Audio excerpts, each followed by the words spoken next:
Maintenant, je vais laisser la parole à Vincent qui va entrer un peu plus dans le détail au niveau du retail et de tout ce qu'englobe la reverse logistique.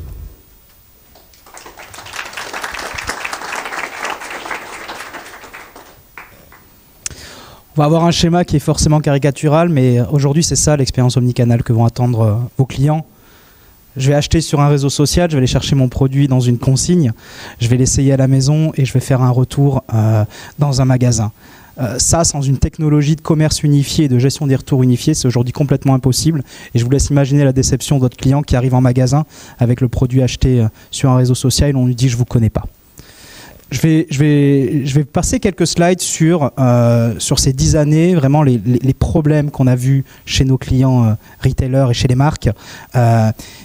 Et la première, et c'est ça à mon sens le nerf de la guerre dans les retours, c'est l'expérience client. Cette expérience client pour lesquelles les marques et les distributeurs investissent énormément d'argent pour la créer. Vous voyez comment est-ce qu'aujourd'hui on simplifie tout le processus d'achat en enlevant les frictions. On a complètement transformé les expériences de livraison avec un vrai mot qui est l'instantanéité. Enfin, on commande, on est juste livré le soir même ou le lendemain. Mais là où le bas blesse encore aujourd'hui, c'est la gestion du retour, puisque c'est vraiment l'élément de l'expérience client le plus dangereux vis-à-vis de cette expérience. Je reçois ma commande, j'ouvre mon paquet, et là, j'en suis pas content. J'en suis pas content parce que c'est pas ce à quoi je m'attendais, j'en suis pas content parce que la taille me va pas, ou encore pire, ça a été endommagé pendant le transport, ou le produit est en panne, et nous, notre vision, c'est que cette émotion négative qu'on ressent en ce moment-là, alors que normalement, une expérience d'achat, ça doit être que du positif, on a acheté un produit, on est heureux, eh bien, il faut qu'elle dure le moins longtemps possible. Et pour qu'elle dure le moins longtemps possible, ce qu'attendent aujourd'hui les consommateurs, c'est une réponse instantanée à leur demande de retour. Et ce que je voulais dire là, et ce qui est le principal problème aujourd'hui, c'est les retailers ou les marques qui demandent à un client, lorsqu'ils veulent retourner un produit, de faire un ticket au service client, ce n'est juste plus du tout possible. Le deuxième point de l'expérience client, c'est la personnalisation. C'est la base du web. Les premières sociétés de e-commerce comme Dell ont créé leur succès sur le fait qu'on pouvait, à travers une interface, personnaliser le produit qu'on allait acheter. On voit aussi que maintenant, dans la livraison, on personnalise la réception de notre produit. On veut être livré à domicile, on veut être livré au bureau, on veut être livré dans un point relais, sur un créneau horaire. Et le principal point qu'on voit, c'est une énorme disparité, un écart entre cette expérience qu'on a lors de l'achat et cette expérience qu'on a lors de la livraison. Même le plus grand retailer mondial aujourd'hui vous impose à vous déplacer, il vous oblige à vous déplacer lorsque vous voulez retourner un produit. Non, oui, on peut avoir du retour gratuit avec une solution de transport qui est pas chère, en déposant dans un point dans un bureau de poste, mais notre vision, c'est qu'il faut venir enrichir cette expérience de retour en ajoutant des solutions de transport avancées, quitte à ce qu'elles soient payées par le client. Et le troisièmement, et Marie l'a évoqué, le principal, ce qu'on attend nous en tant que client lorsqu'on a retourné un produit pour être remboursé, c'est que le remboursement soit rapide. Et on voit un vrai lien entre le délai, entre le démarrage du retour et le remboursement et le taux de réachat ensuite du client.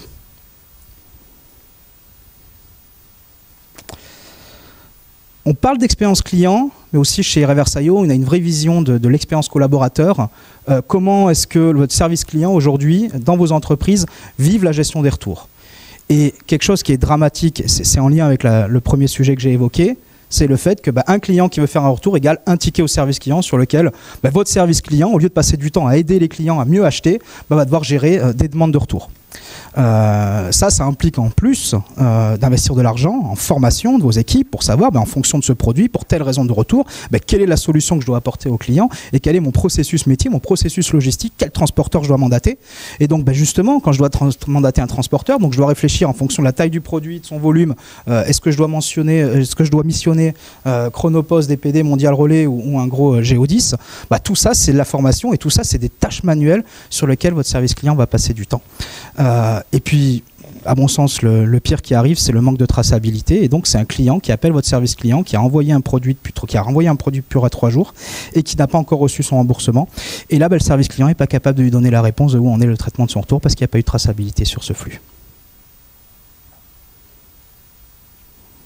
Sans transition sur la logistique et la traçabilité, un truc qu'on a vu chez pas mal de nos clients, c'est tous les retours vont arriver au même endroit. C'est un entrepôt retour qui va centraliser tous les produits en retour pour ensuite potentiellement les renvoyer à d'autres destinations. Ben non, ça avec une technologie, ça peut être fait en amont. C'est bon pour l'écologie, c'est bon pour les coûts, c'est bon pour le délai, c'est hyper vertueux d'avoir une technologie qui permet d'orienter de manière intelligente les flux en amont et pas que ce soit fait dans des entrepôts logistiques. Même chose pour le ship from store. Aujourd'hui, les OMS qui vous ont permis de faire du ship from store, ils ont une règle simple qui est on retourne le produit à l'endroit où il était expédié. Non, peut-être que ce produit-là, en fait, on en avait besoin dans un autre magasin ou dans un entrepôt central, voire l'envoyer directement chez un broker. On tourne autour du sujet de la donnée, c'est pourquoi est-ce que les produits sont retournés, ne serait-ce que l'entrepôt logistique, qui sache que cette chaussure a été retournée parce qu'il y a un défaut situé en dessous de la semelle, ça lui permet d'accélérer son processus de vérification de la conformité du retour, alors que si cet entrepôt n'a pas l'information, potentiellement vous allez récupérer des produits en retour qui n'auraient pas dû être acceptés. Et dernièrement et non des moindres, on va avoir du commerce qui va témoigner dans quelques minutes là-dessus. On a, chez beaucoup de clients, travaillé sur la gestion de la relation avec les fournisseurs. Alors ça, c'est une gageure. On va le voir tant en termes logistiques, humaines que financières. Vous avez des produits en retour qui potentiellement, selon vos accords avec le fournisseur, vont être réenvoyés à tel endroit pour ensuite obtenir un avoir.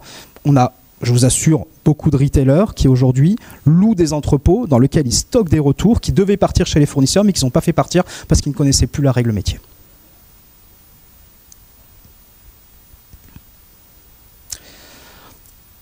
C'est en plein dans le sujet, la réévaluation des coûts des retours. Ce que je viens d'introduire est vrai.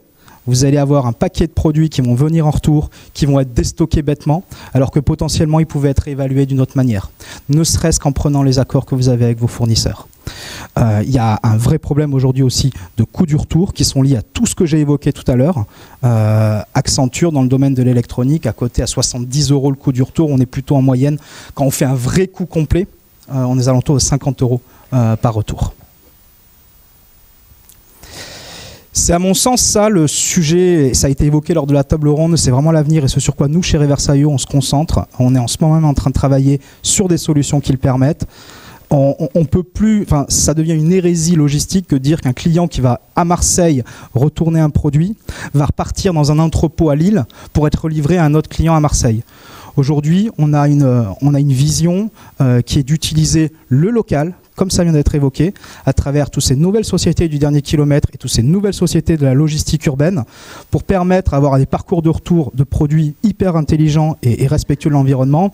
Je vous donne un exemple très simple, en missionnant un coursier pour aller chercher à vélo votre produit en retour, pour le livrer au magasin de la marque le plus proche, voire le livrer dans un entrepôt intra-urbain, pour qu'il soit ensuite ajouté au stock. Vous avez tous maintenant des solutions de commerce unifiées, peu importe où est votre stock, on va vous stocker des produits à Marseille pour les retours qui ont été faits depuis Marseille, et ils pourront être expédiés à un autre client à Marseille avec un cycle qui est extrêmement court et qui a empreinte neutre de carbone. Tout ça aura été fait à vélo. Et je pense que c'est notre responsabilité et votre responsabilité de retailer, à travers le flux de retour, qui est, comme l'a dit Marie, en termes de volume non négligeable, de prendre en compte ces enjeux environnementaux, surtout que la solution est devant nous et elle est faisable. Pour nous, l'avenir de la gestion des retours, c'est vraiment, encore une fois, dans cette expérience d'achat, qu'on va venir la replacer au cœur de cette expérience. Aujourd'hui, on paye, ensuite, potentiellement, on fait un retour, on appelle ça l'après-vente. Maintenant, le retour, ça sera le pendant la vente.